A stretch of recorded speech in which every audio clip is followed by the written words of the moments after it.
Welcome back to the deep dive. Today we are not just unpacking a case.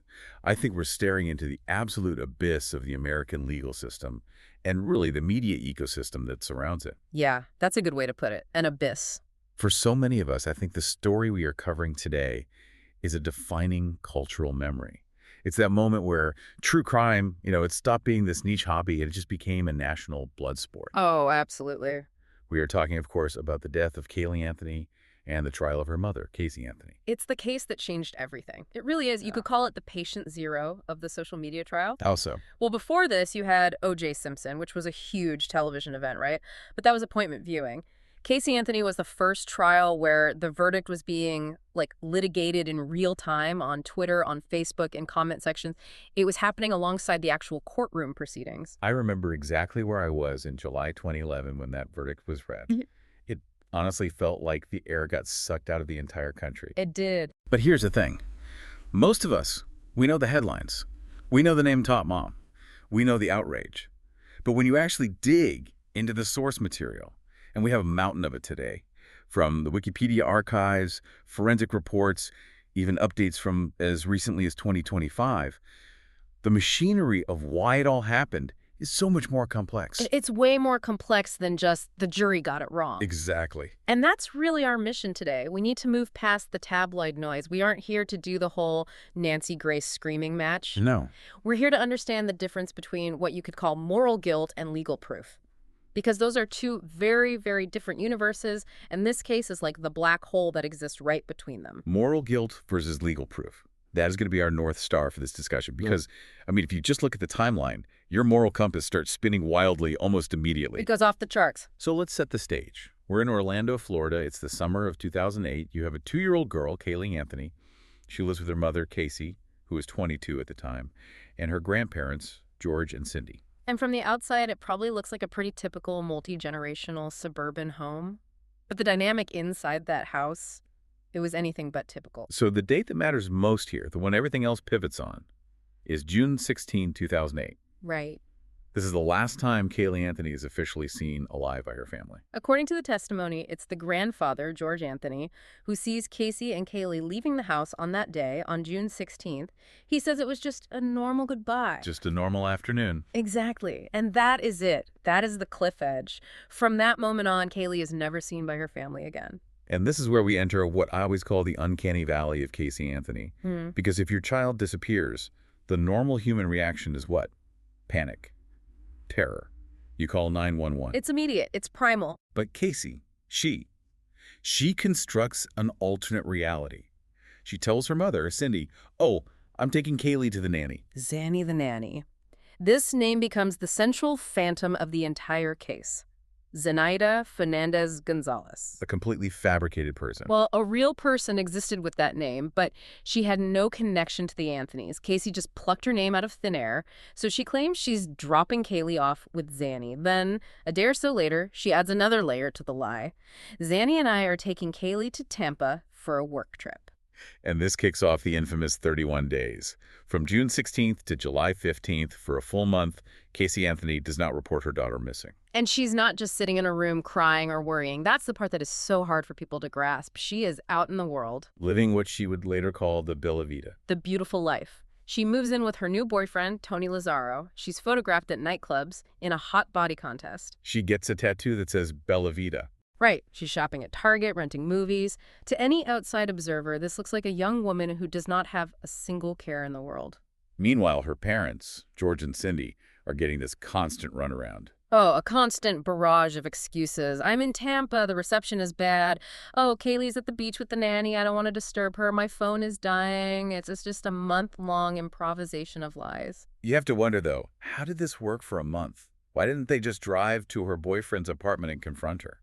Well, it's important to analyze that. Casey was 22. It's not, totally uncommon for young adults to be a little elusive with their parents. But the grandparents were becoming increasingly frantic. The records show they were calling and texting constantly. They knew something was wrong, but Casey was just a master gatekeeper of information. She was always one step ahead. The whole house of cards finally collapses on July 15, 2008, and it collapses because of a car. A white Pontiac Sunfire. Casey's car. Right. It had been abandoned and then impounded at a tow yard in Orlando. The towing company sends a notice to George and Cindy. So you have to imagine this scene. George Anthony, who, it's important to note, is a former homicide detective. That's a key detail. Yeah. He's not just any dad. He's not. He drives to this tow yard to pick up his daughter's car. He's got the keys. He walks up to the vehicle. And before he even touches the door handle, he knows. The smell, the source material is so specific about this. George Anthony would later testify on the stand that the smell hitting him from that car was distinct. He identified it immediately. His words were human decomposition. Okay, we have to pause here because this becomes a huge point of contention. The defense attacks this. Garbage smells bad. Yeah. Rotting food smells bad. A dead rat in the engine block smells awful. Was George just being dramatic, or is there actually a scientific difference? There is a massive chemical difference. This isn't just, ew, that stinks. When a human body decomposes, it releases a very specific chemical cocktail of what are called volatile organic compounds, or VOCs. Two of the main ones have the most direct names imaginable. They're literally named cadaverine and putrescine. Suggle. Right. I mean, it's what they are. These are byproducts of protein breakdown, and the human nose is evolutionarily wired to detect these compounds instantly. It triggers a primal biological flight response. It signals danger and disease deep in your lizard brain. So it's not just a bad smell. It's a specific kind of bad smell. A very specific kind.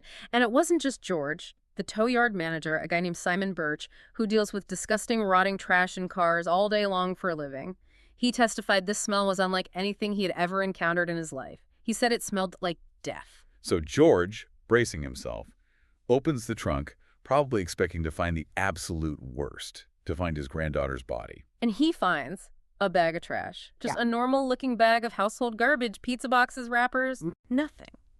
The smell is so powerful, so pervasive that it clings to his clothes. It has soaked into the upholstery. He knows. And that smell is the final catalyst. That's when Cindy Anthony finally breaks.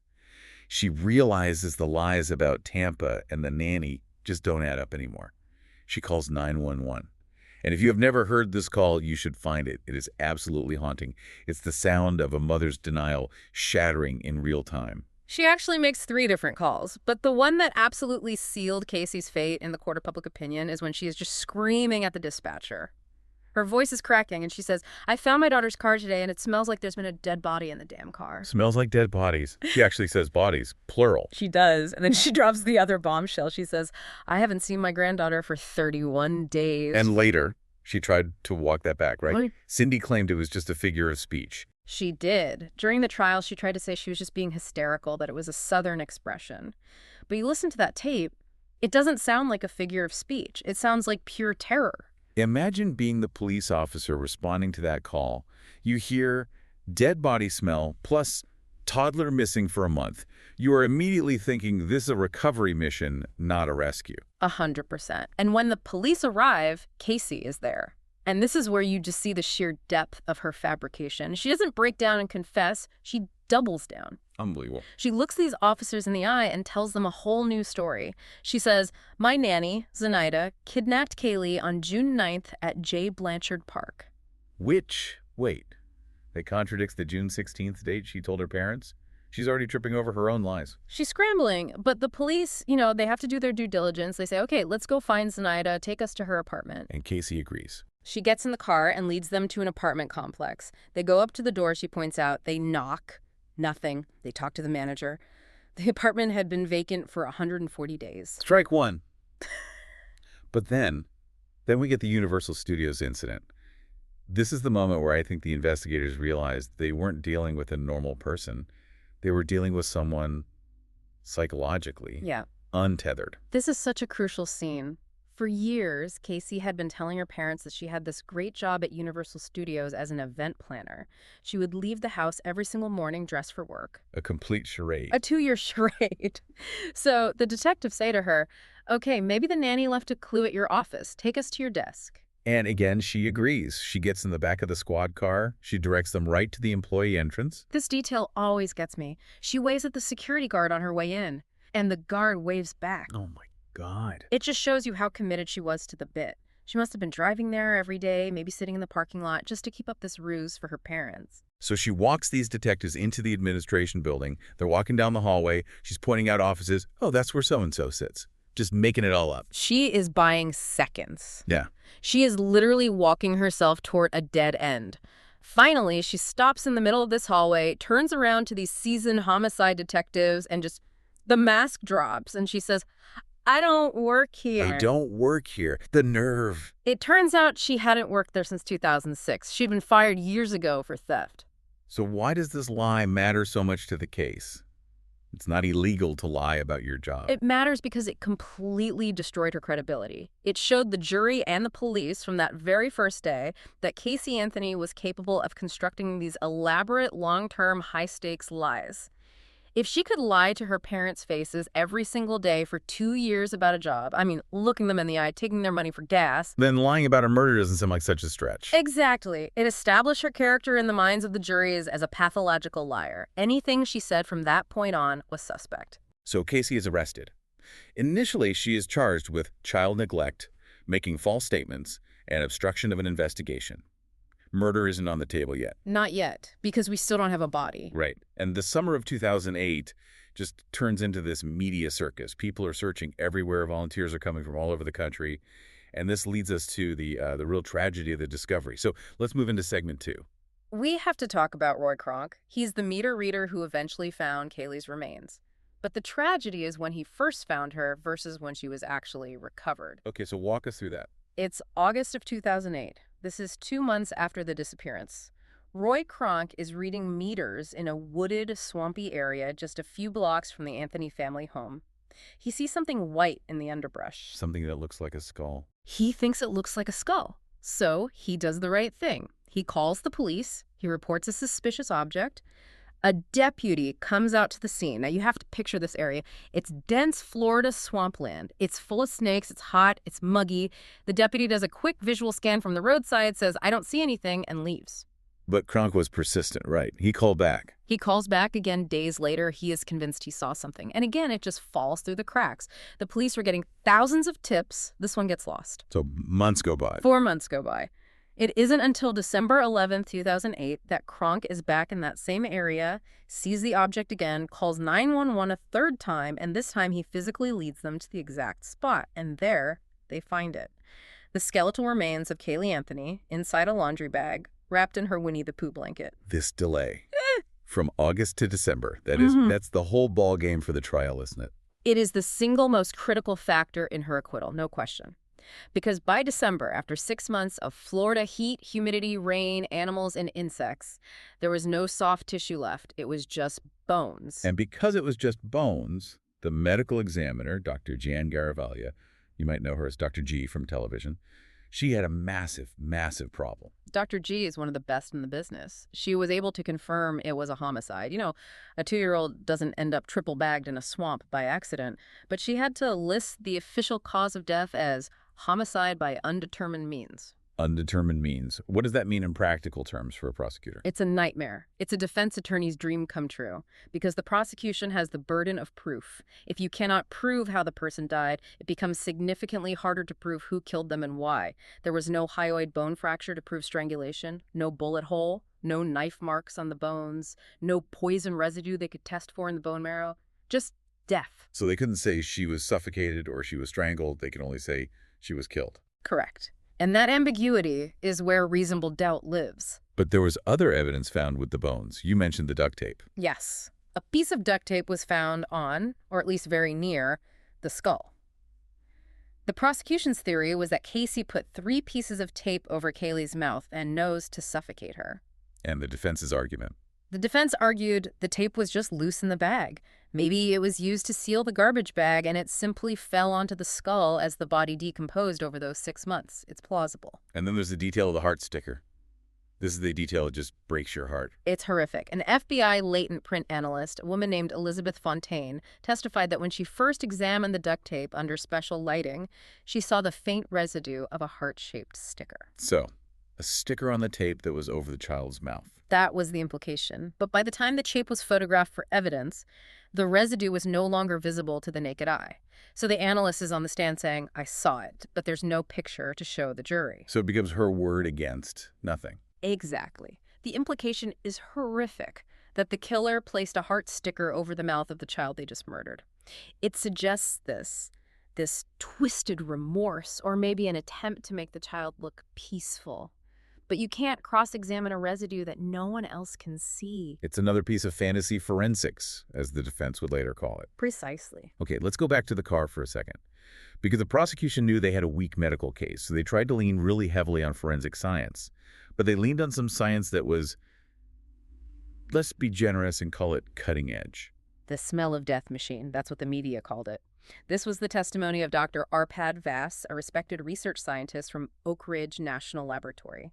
He developed a method to analyze air samples and detect those specific VOCs we talked about, the human decomposition chemicals. So he literally took a sample of the air from Casey's trunk. He did. He took air samples, he analyzed a piece of the carpet liner from the trunk, and he testified in court that he found high levels of chloroform and dozens of compounds consistent with human decomposition. Chloroform. That's a big one. Huge. And he famously said on the stand, I can find no other plausible explanation other than that there was a decomposing human body in that trunk. That sounds absolutely damning. How does a defense attorney even argue with that? It sounds damning to us, but in a court of law, new science has to be reproducible, it has to be peer-reviewed, it has to meet what's called the Fry standard. The defense, led by Jose Baez, attacked this viciously. They called it junk science. How? Baez basically asked, Dr. Vass, where is your database of trunk smells? Have you tested 1,000 other used cars in Florida to see if rotting groceries or a forgotten diaper bag create the same chemical signature? And of course he hadn't. Not to the standard required for a capital murder trial. Baez argued that you cannot and should not send a woman to death row based on a machine and a method that had never, ever been used in a criminal case before. He planted that seed of doubt. And speaking of machines and doubt, we have to talk about the computer browser history. This was supposed to be the smoking gun that turned out to be a water pistol. The chloroform searches. This was a huge moment in the trial. The prosecution brought in a software expert who testified that someone on the Anthony family's desktop computer had searched for the word chloroform 84 times. 84 times. That paints a picture of obsession. That sounds like premeditation. 100%. It suggests she was sitting there day after day researching how to knock her daughter out. It fits their whole narrative.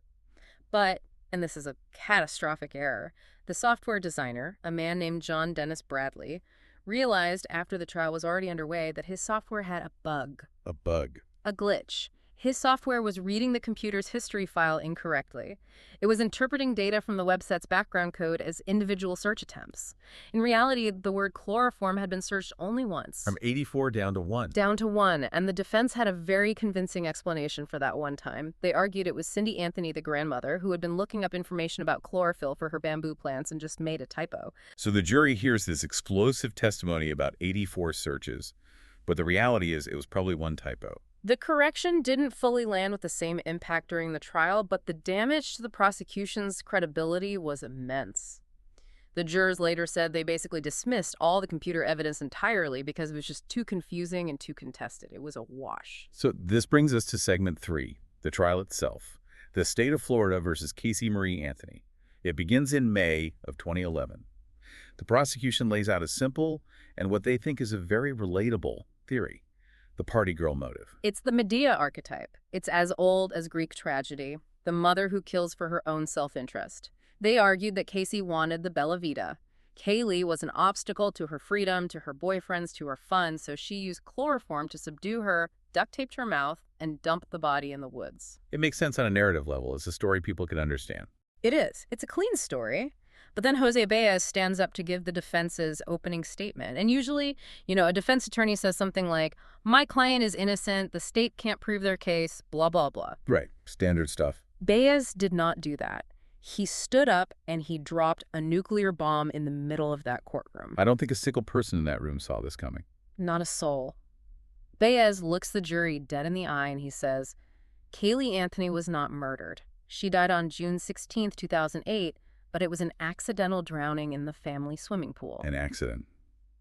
after all this? An accident. And then he went even further. He pointed across the courtroom at George Anthony, the grieving grandfather, and Baez said that George found Caylee's body.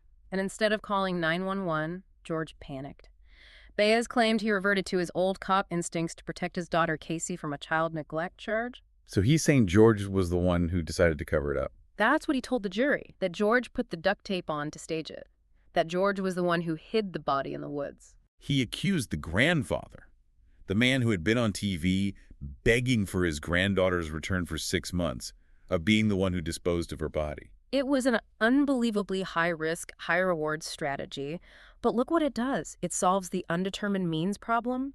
If the medical examiner can't prove murder, well, accidental drowning is a scientifically valid alternative explanation for the death of a child in a home with a pool. Baez just had to make it plausible. But he still had to explain Casey.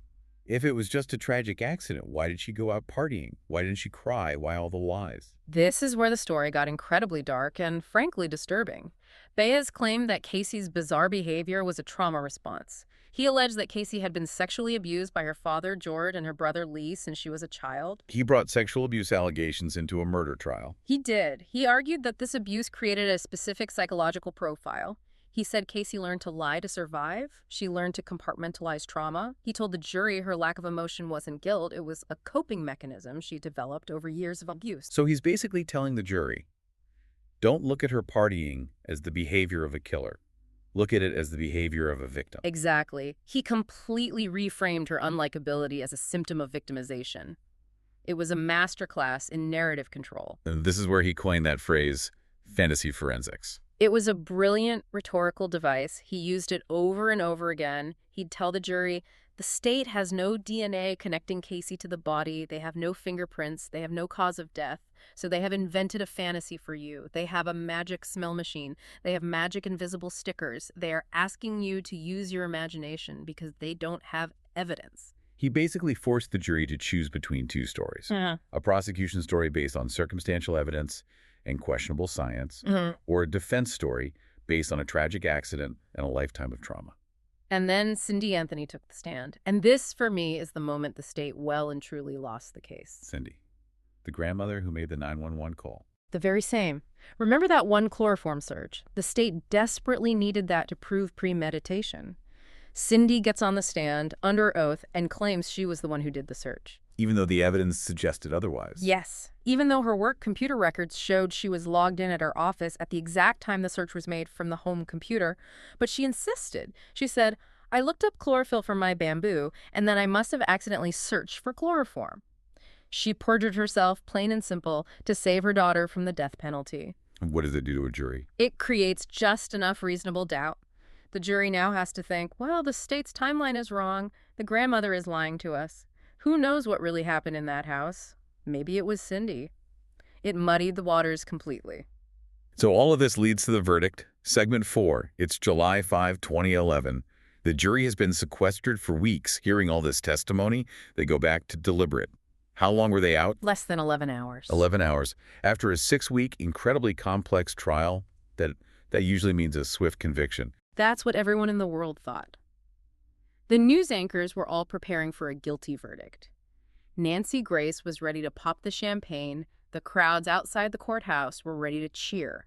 And then the clerk begins to read the verdict. Count 1, first-degree murder. Not guilty. The cameras show Casey's reaction. Just shock. Then count 2, aggravated child abuse. Not guilty. Count 3, aggravated manslaughter of a child. Not guilty. The only thing they found her guilty of was providing false information to law enforcement. 4 misdemeanor counts. The world just exploded. But we have to analyze why they acquitted her on everything that mattered. We have to look at what I call the ladder of verdicts and see how the defense kicked out every single rung. Okay, break this down. Why couldn't they get her on something? I mean, okay, maybe not first-degree murder, but why not manslaughter? Okay, so for first-degree murder, the state needs to prove premeditation. The plan. Their whole theory of the plan was based on the chloroform searches. Which fell apart. Completely fell apart. So no clear plan, no first-degree murder. The jury couldn't get there. Okay, so you step down the ladder to second-degree murder. Right. Second degree generally implies a depraved mind or an act that is eminently dangerous to others.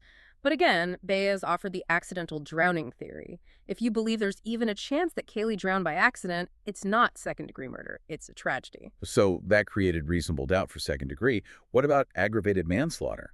That just implies severe negligence. Leaving your 2-year-old unsupervised by a pool is the definition of negligence. It absolutely is. But here's the legal catch. In Florida law, for it to be aggravated manslaughter of a child, the prosecution has to prove that the parent's negligence caused the death. Because the body was just bones, the state couldn't prove that Casey left her by the pool or pushed her in or failed to render aid. What if Casey was inside on the computer and Caylee slipped out the back door on her own and fell in?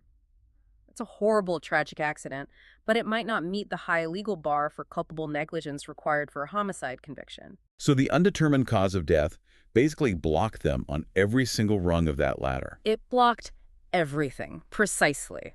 The jurors were legally boxed in by their instructions. The jury foreman later gave an interview and said, and this is a key quote, "We didn't say she was innocent. We just said the state didn't prove their case beyond a reasonable doubt."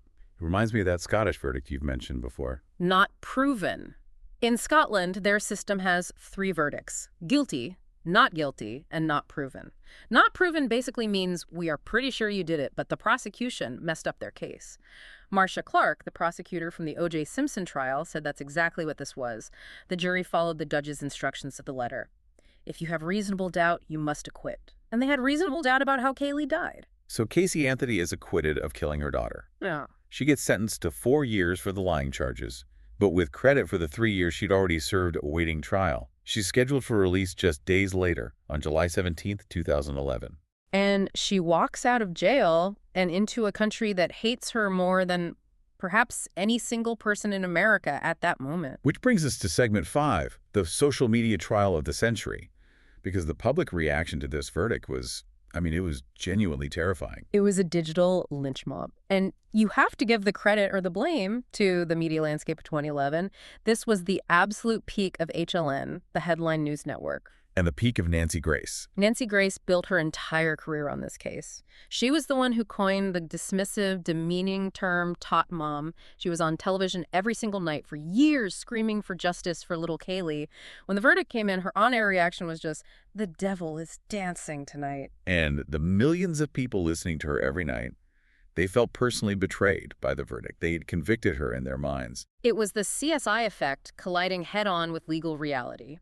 People watch shows like CSI and Law and Order. They expect a single hair fiber to match perfectly. They expect a dramatic confession on the stand. When the prosecution came with a case built on smells and behavior and computer searches, but no DNA, no fingerprints on the duct tape, the public couldn't accept it. They knew she did it in their hearts. But the science the jury was allowed to consider didn't back it up. There was also a massive gender component to the outrage, wasn't there? Oh, absolutely. Sociologists have written about this. They call it the maternal instinct threat. The idea of a mother killing her own child violates the most fundamental contract of nature. It's a deep societal taboo.